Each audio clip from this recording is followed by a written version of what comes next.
काल पुण्यामध्ये सदाभाऊ खोत आलेले असताना काही शेतकऱ्यांबरोबर ते एका गोशाळेमध्ये गेलेले होते. तिथे त्यांना काहीतरी धक्काबुक्की वगैरे झाल्याचा सगळा प्रकार घडला आणि त्याच्यानंतर आता माझ्याबरोबर मिलिंद एकबोटे आहेत. ते खळबळजनक आरोप खरं तर सदाभाऊ खोत यांच्यावरती करतायत. कसायांचे एजंट सदाभाऊ आहेत असं म्हणतायत. नेमकं काय कारण आहे त्यांच्याकडून जाणून घेणार आहोत. भाऊ, काय सांगाल, काय नेमके आरोप आहेत? सदा खोत यांनी गोरक्षण आणि गोरक्षक यांची जी बदनामी चालवलेली आहे त्याच्या माग त्यांनी कसायांची सुपारी घेतली आहे हे मुख्य कारण आहे. या राज्यातला एकही गोरक्षक हा चुकीचं काम करत नाही आणि कुठल्याही गोशाळेत गैरव्यवहार होत नाही, ही वस्तुस्थिती आहे. अगदी अडचणीच्या परिस्थितीत असलेल्या गोशाळा सुद्धा जनावरांचं पालन पोषण पहिल्यांदा करतात आणि मग स्वतः जेवण करतात. ही रोजची घडणारी कथा आहे.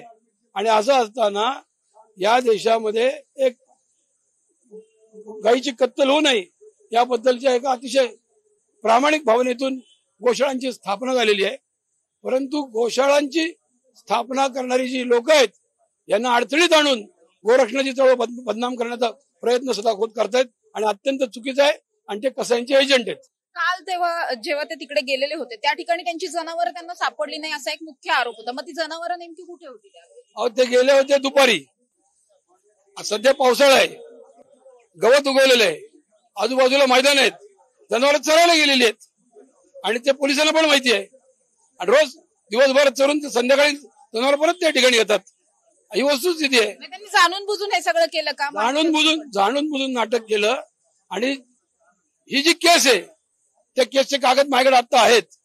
2 मुस्लिम व्यक्तींवर FIR झालेला आहे आणि ते कोंडव्याच्या कत्तलखान्यात म्हशी घेऊन चालले होते.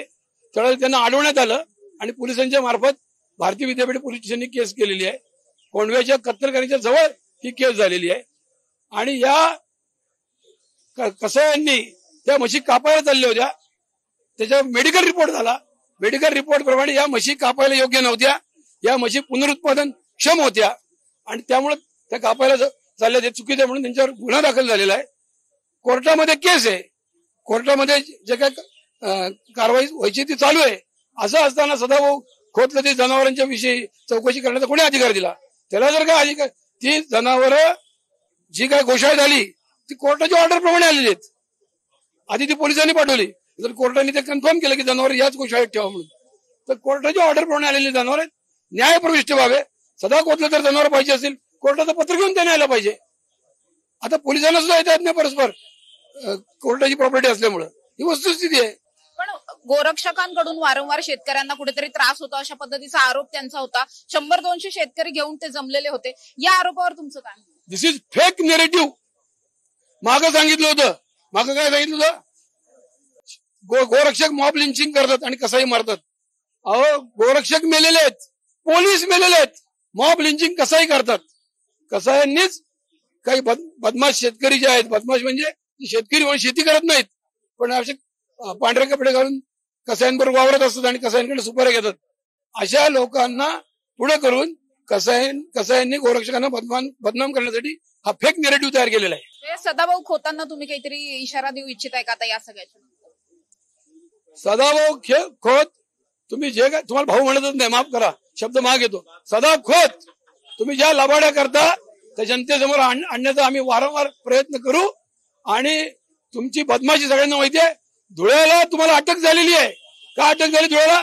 25 शेतकऱ्यांना तुम्ही फसवलेलं आहे आणि अशा तुम्ही बदमाशात चालू आहात. आणि गोमातेच्या कत्तलीचं समर्थन करणाऱ्या कसायांबरोबर तुम्ही हात मिळवून केलेली आहे.